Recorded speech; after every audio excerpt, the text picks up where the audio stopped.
Hello. आप सभी कैसे हैं? आप सभी का स्वागत है एकता अकेडमी की हिंदी क्लासेस में। तो बच्चे, आज हम पढ़ने वाले हैं हिंदी व्याकरण। हिंदी व्याकरण का जो हम उपविषय ले रहे हैं वो है वाच्य। ठीक है, तो चलिए हम वाच्य की शुरुआत करते हैं।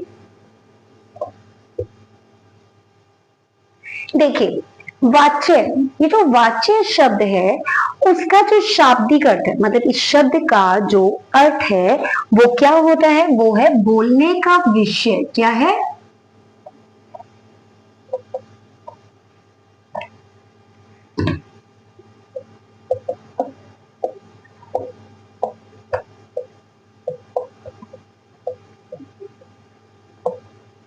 बोलने का विषय।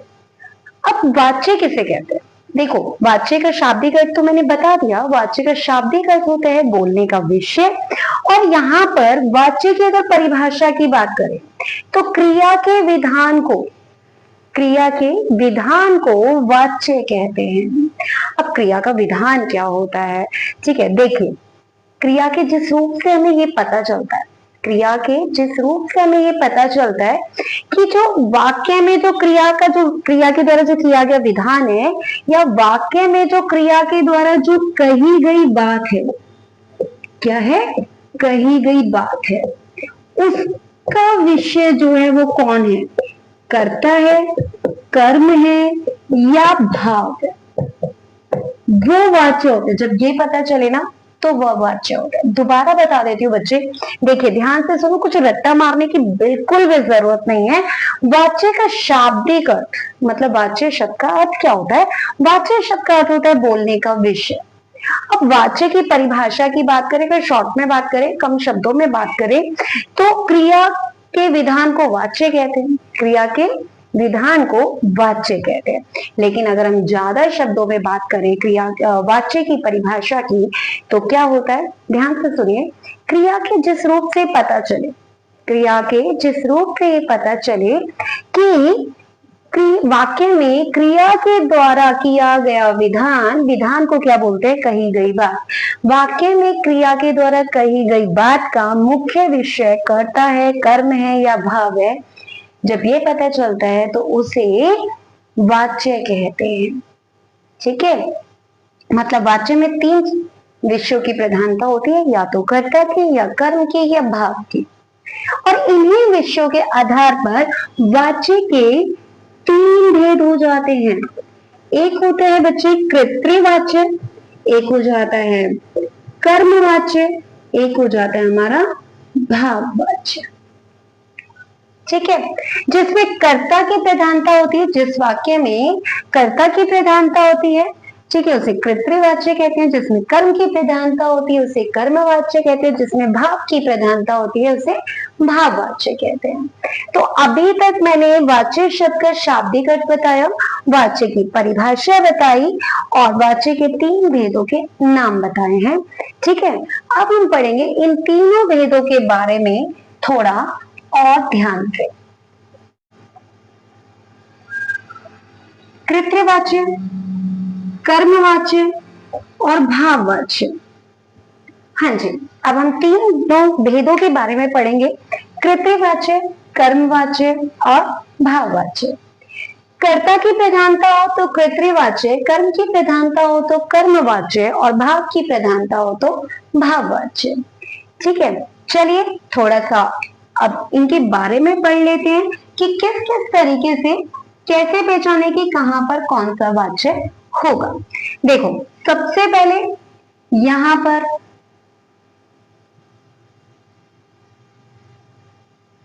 कर्ता की प्रधानता होती है। ये सकर्मक और अकर्मक दोनों ही हो सकते हैं वाक्य। यहां पर कर्ता के साथ में ने शब्द का इस्तेमाल होगा। ठीक है, से द्वारा शब्द का इस्तेमाल नहीं होगा। ठीक है, यहां पर कर्म की प्रधानता होती है। मैं लिख रही हूं बच्चे, फिर बाद में साथ के साथ समझा भी देती हूँ। ठीक है, कर्म की प्रधानता होती है। ये वाक्य सिर्फ और सिर्फ सकर्मक होते हैं। इसमें कर्ता जरूरी नहीं है कि हो या ना हो, दोनों है। कभी कभी वाक्य में कर्ता नहीं होता और कभी कर्ता होता भी है। लेकिन अगर कर्ता होगा तो कर्ता के साथ में से या फिर द्वारा शब्द का इस्तेमाल किया जाएगा। ठीक है, भाववाच्य देखते हैं। इसमें भाव की प्रधानता होती है। ये अकर्मक होता है। ठीक है, और इसमें भी कर्ता के साथ में से और द्वारा शब्द का इस्तेमाल, और साथ में कभी कभी नहीं भी आता है कर्ता के साथ में। ठीक है, तो नहीं शब्द का भी इस्तेमाल किया जाएगा। अब आप कहेंगे कि इसमें भी से द्वारा और इसमें भी से द्वारा है, तो बच्चे ये सकर्मक क्रिया, ये अकर्मक क्रिया है। फिलहाल मैं आपको, अभी तक तो मैंने सिर्फ लिखा है, अब समझाती हूँ, ध्यान से सुनना। देखिए, कर्तृवाच्य बच्चे, इसमें कर्ता प्रधान होता है। कर्ता होता कौन? काम करने वाला। जैसे मैं पढ़ा रही हूँ, आप सुन रहे हैं, आप सुनने का काम कर रहे हैं, आप करते हैं। मैं पढ़ा रही हूँ, मैं जो पढ़ा रही हूँ तो मैं करता हूँ। मतलब अगर जो भी कोई हम काम कर रहे होते हैं, जो काम बात को कहने वाला होता है, काम करने वाला होता है, वो करता होता है, बस। ठीक है, और कर्तृवाच्य में वाक्य सकर्मक और अकर्मक दोनों हो सकते हैं, इस बात का ध्यान रखना। ठीक है, और कर्ता के साथ ना ने शब्द का इस्तेमाल किया जाता है। और अगर कर्ता के साथ ने शब्द का इस्तेमाल नहीं होगा तो कर्ता के साथ ने से, अगर कर्ता के साथ ने शब्द का इस्तेमाल नहीं है ना, तो वाक्य सीधा बोला जाएगा। मतलब उसके बीच में कर्ता के साथ में से, द्वारा, का, के, की, ये शब्द नहीं होगा। जैसे सीता पुस्तक पढ़ती है, देखो इसमें मैंने सीता के साथ से, द्वारा या ने कुछ नहीं बोला है। वैसे कर्ता के साथ ने शब्द का इस्तेमाल किया जाएगा। राम ने खाना खाया, ठीक है, मतलब कर्ता के साथ मैंने क्या लगा दिया? ने शब्द लगा दिया। तो कर्ता के साथ ने शब्द का इस्तेमाल किया जाएगा, से और द्वारा शब्द का इस्तेमाल नहीं किया जाएगा। ये था कर्तृवाच्य। उदाहरण मैं देती हूँ भी। ठीक है, कर्मवाच्य में कर्म की प्रधानता होती है, कर्ता होता भी है, नहीं भी होता है, इसका भी उदाहरण देती हूँ। मतलब वाक्य में जरूरी नहीं है कि कर्ता होना ही चाहिए, वाक्य कई बार बिना कर्ता के भी होता है। ठीक है, और अगर कर्ता है तो कर्ता के साथ से और द्वारा होगा, या तो से होगा या द्वारा होगा। ठीक है, और इसमें, अच्छा ये तो मैंने बता ही दिया कि कर्म प्रधान होता है। ठीक है, से और द्वारा होता है। चलिए अब जरा इसका एक उदाहरण देख लेते हैं। ठीक है, जैसे मैंने इसमें बताया, राम ने खाना खाया, सीता पुस्तक पढ़ती है। ठीक है, अब इसमें देखिए, चलिए अब हम कर्मवाच्य के उदाहरण ले लेते हैं। देखिए, कर्मवाच्य का पहला उदाहरण, तुलसीदास जी द्वारा रामचरितमानस रची गई। देखो, तुलसीदास जी द्वारा, तुलसीदास जी कर्ता हो गए। ठीक है, तुलसीदास जी द्वारा रामचरितमानस रची गई। अब पूरे वाक्य में क्रिया क्या है? रची गई, ये क्रिया। अगर बच्चे हमें ये देखना हो कि सकर्मक है या अकर्मक है, तो उसके लिए पूरे वाक्य में जो भी क्रिया होती है, उस क्रिया के साथ हमें क्या लगाना होता है? क्या लगाना होता है? क्या। अगर उसका उत्तर मिल जाए तो वो सकर्मक क्रिया, और अगर क्या का उत्तर नहीं मिल रहा है तो वो अकर्मक क्रिया होगी। ठीक है, क्योंकि बच्चे कर्ता इधर भी है, इधर भी है, से द्वारा इधर भी है, इधर भी है। ये नहीं जो है वो जरूरी नहीं है कि नहीं हर बार ही होगा, ऐसा जरूरी नहीं है, वो भी वाक्य के अनुसार ही देखना होगा। अधिकतर नहीं का इस्तेमाल किया जाता है भाववाच्य में, वो फिर मैं बाद में बताऊंगी। अभी मैं सकर्मक और अकर्मक बता रही हूँ कि जो भी वाक्य में क्रिया होगी, उस क्रिया के साथ आप क्या शब्द का इस्तेमाल करना। अगर क्या का उत्तर मिल रहा है तो वो आपका होगा सकर्मक क्रिया। स मतलब साथ, कर्म के साथ। अगर क्रिया के साथ क्या का उत्तर नहीं मिल रहा तो वो होगी अकर्मक क्रिया। अ का मतलब बिना, मतलब बिना कर्म के। जो बिना कर्म का होगा उसमें क्या होगा? भाववाच्य होगा। ठीक है, ध्यान से सुनो। तुलसीदास जी द्वारा रामचरितमानस रची गई। तो रामचरितमानस रची गई, क्या रची गई? रामचरितमानस, बिल्कुल सही कहा, रामचरितमानस रची गई। तो क्या का उत्तर मिल रहा है? द्वारा शब्द का भी इस्तेमाल हुआ है, तो यहाँ पर कौन सी क्रिया हुई, सकर्मक क्रिया, और वाच्य कौन सा हुआ, कर्मवाच्य हुआ। ठीक है, लेकिन अभी थोड़ी देर पहले मैंने कहा कि जरूरी नहीं है वाक्य में कर्ता का इस्तेमाल हो, तो जब कर्ता का इस्तेमाल होगा ही नहीं तो कैसे पता चलेगा। तो बच्चे देखिए, कृतवाच्य में कर्ता जो है वो प्रधान है, कर्ता का होना जरूरी है।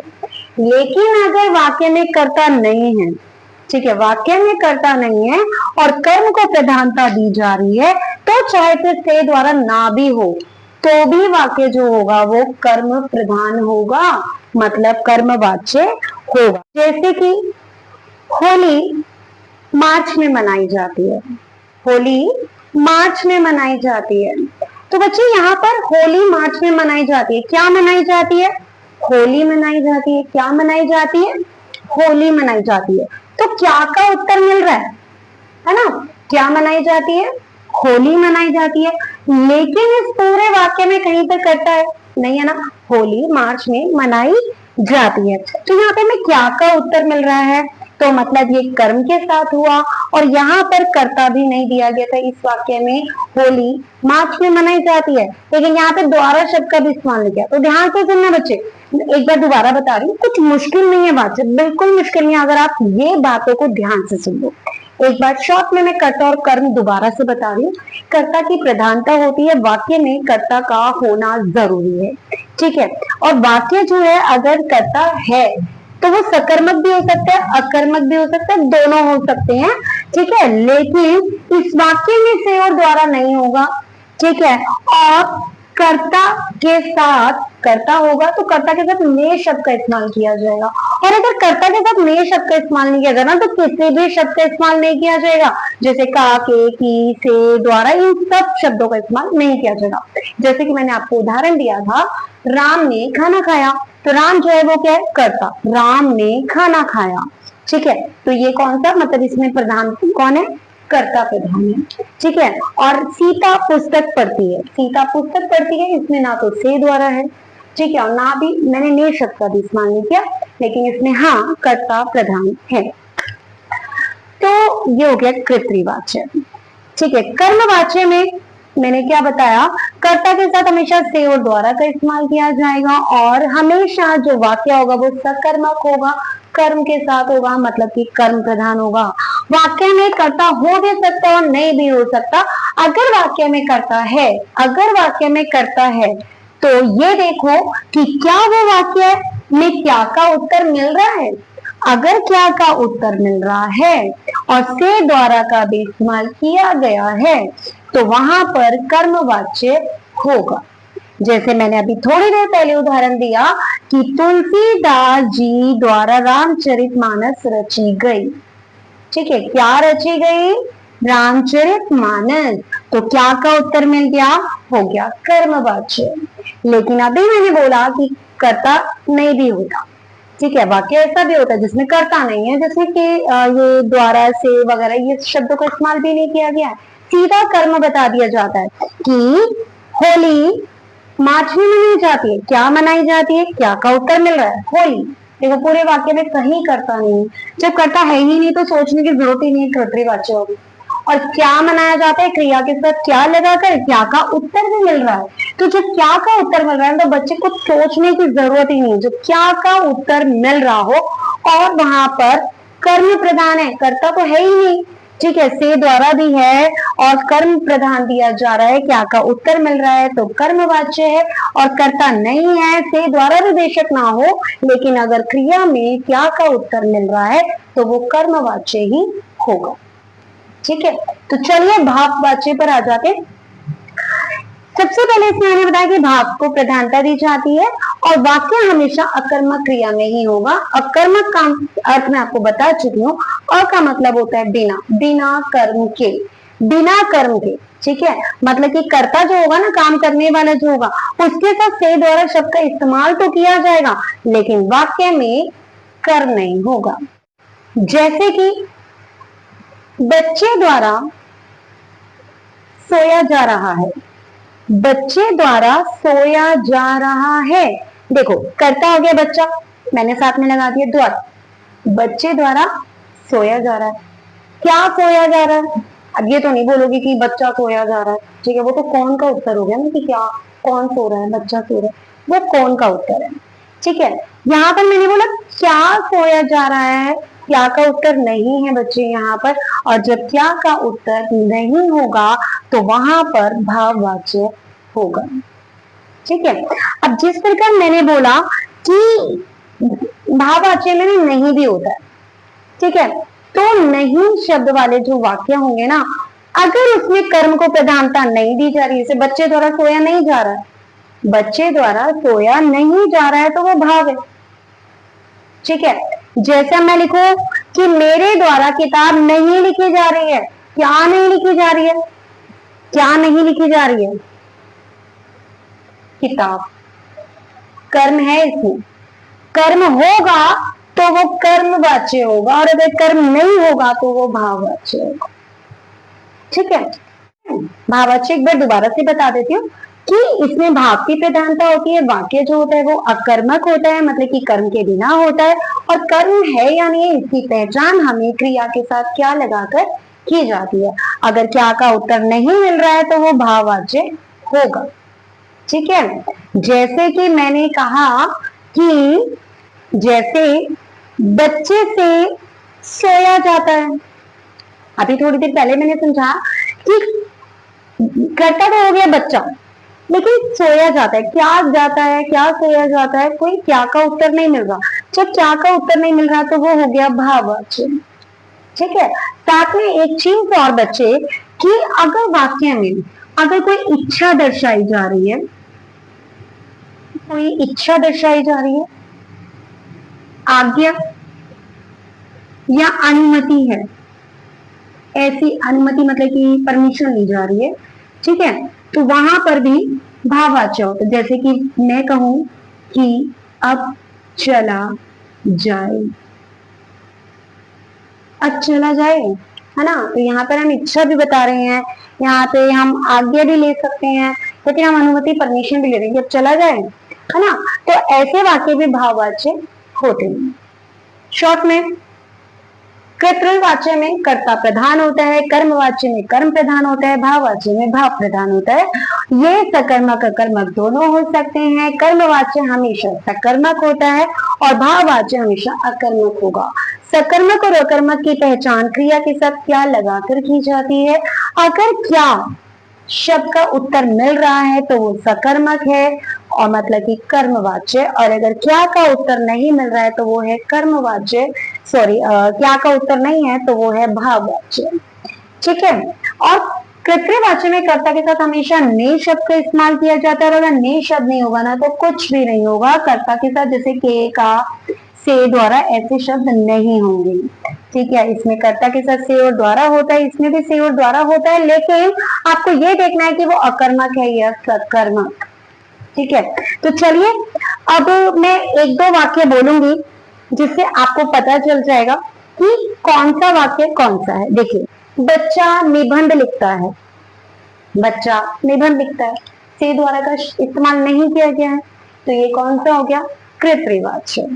ठीक है, अब चलिए, बच्चे से निबंध लिखा जाता है, मैंने बोला बच्चा निबंध लिखता है, ठीक है, कर्ता के साथ कुछ भी नहीं है तो ये कृत्रिवाच्य हो गया। बच्चे द्वारा या बच्चे से निबंध लिखा जाता है, क्या लिखा जाता है, निबंध लिखा जाता है। ठीक है, तो ये हो गया कर्मवाच्य। बच्चे द्वारा लिखा जाता है, क्या लिखा जाता है, कोई उत्तर नहीं है, और जब कोई उत्तर नहीं है क्या का तो वो हो गया भाववाच्य। ठीक है बच्चे, ये तो मैंने आपको समझा दिया। अब वाच्य परिवर्तन करने के लिए भी आता है, ध्यान से सुनना। अगर वाच्य परिवर्तन करने के लिए आता है, अगर क्या, वो तो आएगा ही आएगा। ठीक है, तो बच्चे अगर आपको कर्मवाच्य में बदलना है, कर्मवाच्य में बदलना है तो आप द्वारा शब्द का इस्तेमाल करेंगे। किसका इस्तेमाल करेंगे, द्वारा शब्द का इस्तेमाल करेंगे। अगर आपको भाववाच्य में बदलना है तो आप से शब्द का इस्तेमाल करेंगे। तो आप यहाँ पर द्वारा, यहाँ पर से मत लगाना। परिवर्तन करते समय कर्मवाच्य में हमेशा द्वारा लिखना। जैसे मैंने बोला, देखिए कि बच्चा निबंध लिखता है, कृत्रिवाच्य, ठीक है, इसको कर्मवाच्य में बदलो, आप लिखेंगे बच्चे द्वारा, बच्चे द्वारा निबंध लिखा जाता है। आप द्वारा लिखेंगे पेपर में, चाहे बच्चे से निबंध लिखा जाता है ये आ जाए तो आप बोलेंगे कि हाँ वो कर्मवाचक है, लेकिन जब परिवर्तन करने के लिए दिया जाएगा ना तो आप द्वारा शब्द का ही इस्तेमाल करना। ठीक है, बच्चे से लिखा जाता है, आप ये लिखेंगे बच्चे से लिखा जाता है। अब मैं बोलूं बच्चा लिखता है, कृतवाच्य, इसे भाववाच्य में बदलो, बच्चे से लिखा जाता है, बच्चे द्वारा लिखा जाता है नहीं बोलेंगे आप, बच्चे से लिखा जाता है। ठीक है, उम्मीद करती हूँ आपको मेरे द्वारा पढ़ाए गए वाक्य अच्छे से समझ आ गए होंगे, और अगर अभी भी कोई दिक्कत परेशानी समस्या हो तो आप कमेंट में मुझसे पूछ सकते हैं। मैं आपके सभी वाक्य से संबंधित जितनी भी शंकाएं होंगी, समस्या होगी, दिक्कत होगी, वो मैं आपको कमेंट में जवाब देकर आपकी शंका दूर कर दूंगी। आप दूसरा मुझे ये भी बता सकते हैं आपको कौन सा हिंदी व्याकरण का उपविषय अब पढ़ना है, और साथ में यदि आपको मेरे द्वारा पढ़ाया हुआ समझ में आ रहा है तो आप मेरे चैनल को लाइक, सब्सक्राइब, शेयर कीजिए। यदि पानी है हिंदी में अध्ययन तो जुड़े रहिए हिंदी विद एकता के साथ। तब तक के लिए बाय।